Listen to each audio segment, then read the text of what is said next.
जो हम इस वीडियो में विषय भौतिकी कक्षा 12वीं का असाइनमेंट जो नवंबर माह का है उसको देखेंगे। यह वीडियो केवल उन्हीं बच्चों के लिए है जिसके पास पढ़ने का कोई साधन नहीं है या फिर ऑनलाइन पढ़ नहीं सक रहे हैं। उसके लिए यहाँ वीडियो बनाया गया है। यह व्यवसाय के उद्देश्य से नहीं बनाया जा रहा है। तो केवल वही बच्चे देखें जो इसके लिए मतलब जिसके पास कुछ भी साधन नहीं है। ठीक है बच्चों, चलो हम देखते हैं। पहला क्वेश्चन है, भंवर धाराएं किसे कहते हैं? 3 उपयोग बताएं। तब भंवर धारा देखो समझना भी जरूरी होता है। देख देख कर लिखना तो कोई भी लिख लेंगे, पर समझना जरूरी होता है। तो क्या होता है, जब किसी चालक से बद्ध चुंबकीय फ्लक्स में परिवर्तन किया जाता है। किस में किया जाता है? चुंबकीय फ्लक्स में। चुंबकीय फ्लक्स को कैसे दर्शाते हैं? फाई से जो किया जाता है। तो उस चालक में जल में उत्पन्न भंवर के समान चक्करदार प्रेरित धाराएं उत्पन्न होती हैं, जिन्हें भंवर धारा। जब इसमें फ्लक्स में परिवर्तन होता है तो प्रेरित धारा में परिवर्तन होता है, उसको हम लोग भंवर धाराएं कहते हैं। जैसे हम लोग तालाब में पत्थर डालो तो क्या होता है, क्या होता है, ऐसा ऐसा पूरा राउंड राउंड पूरा बनता है। वही उसी प्रकार का ये भी होता है। उसका बोला उपयोग बोला है, तो इस 3 उपयोग दिया है। ये में देखो, पहला धारामापी को रुद्धोदल बनाने में, प्रेरण भट्ठी में और विद्युत ब्रेक बनाने में। तो ये 3 उसके उपयोग हैं। सेकंड क्वेश्चन है, दिक्पात कोण तथा नमन कोण को समझाइए और सिद्ध कीजिए। क्या ठीक करना है? tan theta equal to v/h। ठीक मतलब क्या करना है? सिद्ध करना है। तो दिक्पात कोण किसे कहते हैं, देखते हैं।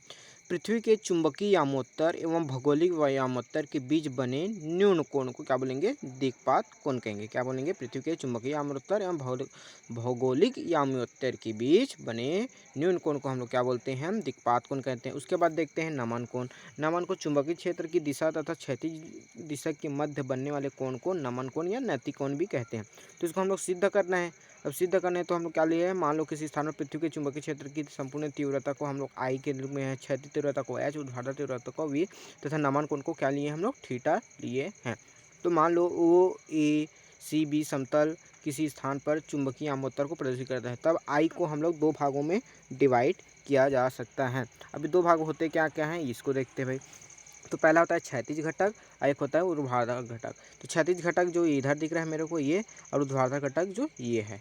ठीक है, वी ओ बी की दिशा में और ओ ए के दिशा में। तो इस प्रकार हमेशा याद रखना बच्चों, जहाँ पर भी कोण बनता है, जहाँ पर कोण बनता है, देखो कोण यहाँ पर बना गया है, तो जिस तल पर कोण बनता है उसको हमेशा कॉस थीटा लेंगे। तो इसके लिए मैं क्षैतिज के लिए एच का मान निकालूंगा तो आई कॉस थीटा, क्योंकि ये क्षैतिज में है और इसी में क्या बन रहा है? कोण बन रहा है। दूसरा होगा दूसरा क्या होगा? V sine theta. क्यों? क्योंकि उसके लंबवत है ये, तो वी साइन थीटा। अगर समीकरण 2 में एक को डिवाइड कर दूं तो मेरे को मिल जाएगा v/h I sine theta upon I cos theta. तो आई आई कट जाएगा तो मेरे को मिल जाएगा v/h बराबर tan थीटा। तो यही मेरे को क्या करना था? सिद्ध करना था।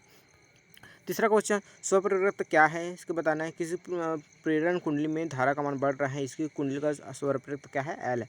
तो क्या क्या परिवर्तन बनता है? इसका ग्राफ बनाना है। चुंबकीय फ्लक्स में और संचित चुंबकीय के मध्य क्या बनाना है? ग्राफ।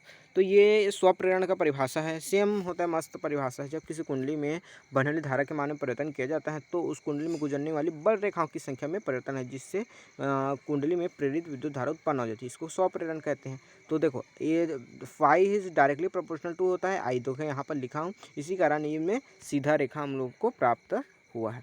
ठीक है। दूसरा है संचित चुंबकीय स्थित ऊर्जा एवं धारा के मध्य। तो ये हमको इस प्रकार से ग्राफ प्राप्त होता है। ठीक है। चौथा क्वेश्चन, चुंबकीय आघूर्णों को स्पष्ट कीजिए। सिद्ध चुंबकीय द्विध्रुव के रूप में धारा लूप के लिए चुंबकीय आघूर्ण व्यंजक ज्ञात कीजिए। और एम्पियर वक्र या चक्र क्या है, इसको बताना है।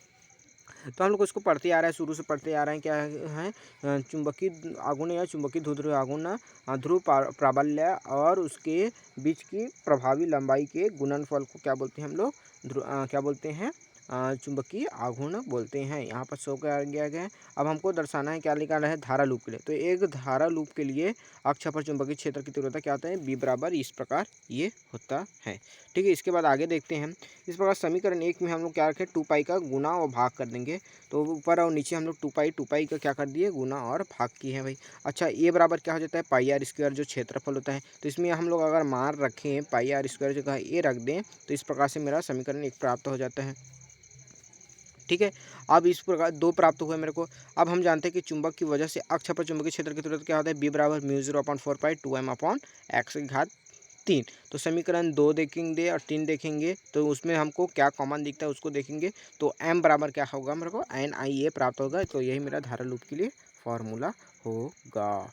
ठीक है। अब उसके बाद एम्पियर निर्वात में किसी बंद वक्र के चारों ओर चुंबकीय क्षेत्र B का रेखीय समाकलन उस वक्र द्वारा गृहीत धारा का μ0 गुना होता है। तो B इसको बोलते हैं रेखीय समाकलन BDL इक्वल टू μ0 IA होता है एम्पियर वक्र।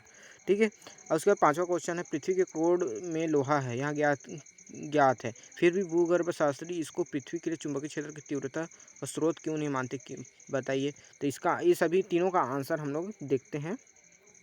क्योंकि पिघला हुआ लोहा लौह चुंबकीय नहीं है। कैसा है? क्योंकि पिघला हुआ लोहा लौह चुंबकीय नहीं है, इस कारण। दूसरा का आंसर जो दिया है इस प्रकार से है, I1 का मान दिया है हम लोग को, I2 का मान दिया है और धारा परिवर्तन निकालेंगे तो I2 से I माइनस को करेंगे, I1 को करेंगे तो -5 एम्पियर प्राप्त होगा। और dt हमको दिया है, मतलब टाइम दिया है 0.1 सेकंड दिया है। तो EMF हमको कितना दिया है और 200 वोल्ट दिया है। EMF मतलब विद्युत वाहक बल।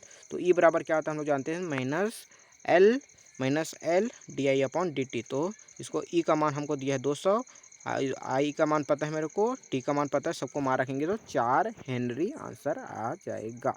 ठीक है। तीसरा, इस 5वां का सा जो है, कोई प्रेरित धारा नहीं है क्योंकि क्षेत्र रेखाएं ब्लू तल में स्थित हैं। तो इस प्रकार से मेरा 5वां आंसर ये पूरा बनता है। इस प्रकार से मेरा क्वेश्चन पूरा बनता है। अगर आप लोगों को पसंद आए तो नीचे कमेंट जरूर करेंगे और चैनल को लाइक सब्सक्राइब और शेयर जरूर करेंगे। और आप लोगों को अगर केमिस्ट्री फिजिक्स बायो में 12वीं में हाँ लोग किसी में प्रॉब्लम होता है तो आज कमेंट कर सकते हैं, क्योंकि मैं इसका सभी का वीडियो आपको मिल जाएगा। 10th का भी आप लोगों को मिल जाएगा, अगर 10th के कोई बच्चे होंगे आपके फ्रेंड्स उसको भी। ठीक है। तो 10th का मैं साइंस को लेता हूँ मैं। ठीक है। तो ओके बच्चों, बाय, थैंक यू।